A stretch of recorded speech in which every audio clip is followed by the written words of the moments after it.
एक समय की बात है। एक राज्य में एक प्रतापी राजा राज करता था। एक दिन उसके दरबार में एक विदेशी आगंतुक आया और उसने राजा को एक सुंदर पत्थर उपहार स्वरूप प्रदान किया। राजा वह पत्थर देख बहुत प्रसन्न हुआ। उसने उस पत्थर से भगवान विष्णु की प्रतिमा का निर्माण कर उसे राज्य के मंदिर में स्थापित करने का निर्णय लिया और प्रतिमा निर्माण का कार्य राज्य के महामंत्री को सौंप दिया। महामंत्री गांव के सर्वश्रेष्ठ मूर्तिकार के पास गया और उसे वह पत्थर देते हुए बोला, महाराज मंदिर में भगवान विष्णु की प्रतिमा स्थापित करना चाहते हैं। 7 दिवस के भीतर इस पत्थर से भगवान विष्णु की प्रतिमा तैयार कर राजमहल पहुंचा देना। इसके लिए तुम्हें 50 स्वर्ण मुद्राएं दी जाएंगी।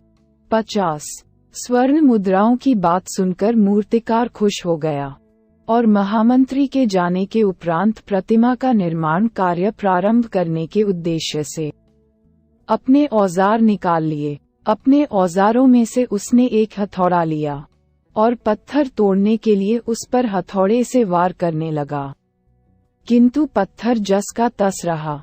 मूर्तिकार ने हथौड़े के कई वार पत्थर पर किए, किंतु पत्थर नहीं टूटा।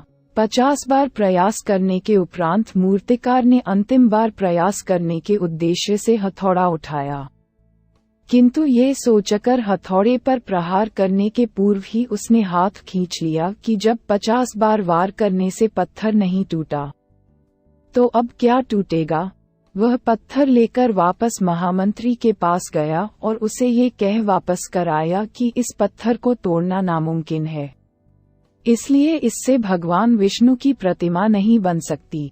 महामंत्री को राजा का आदेश हर स्थिति में पूर्ण करना था, इसलिए उसने भगवान विष्णु की प्रतिमा निर्मित करने का कार्य गांव के एक साधारण से मूर्तिकार को सौंप दिया।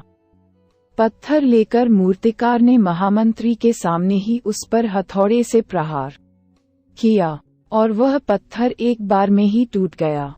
पत्थर टूटने के बाद मूर्तिकार प्रतिमा बनाने में जुट गया। इधर महामंत्री सोचने लगा कि काश पहले मूर्तिकार ने एक अंतिम प्रयास और किया होता तो सफल हो गया होता और 50 स्वर्ण मुद्राओं का हकदार बनता।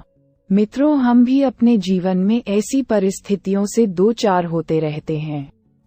कई बार किसी कार्य को करने के पूर्व या किसी समस्या के सामने आने पर उसका निराकरण करने के पूर्व ही हमारा आत्मविश्वास डगमगा जाता है और हम प्रयास किए बिना ही हार मान लेते हैं। कई बार हम 1-2 प्रयास में असफलता मिलने पर आगे प्रयास करना छोड़ देते हैं, जबकि हो सकता है कि कुछ प्रयास और करने पर कार्य पूर्ण हो जाता या समस्या का समाधान हो जाता। यदि जीवन में सफलता प्राप्त करनी है तो बार बार असफल होने पर भी तब तक प्रयास करना नहीं छोड़ना चाहिए जब तक सफलता नहीं मिल जाती। क्या पता जिस प्रयास को करने के पूर्व हम हाथ खींच ले वही हमारा अंतिम प्रयास हो और उसमें हमें कामयाबी प्राप्त हो जाए।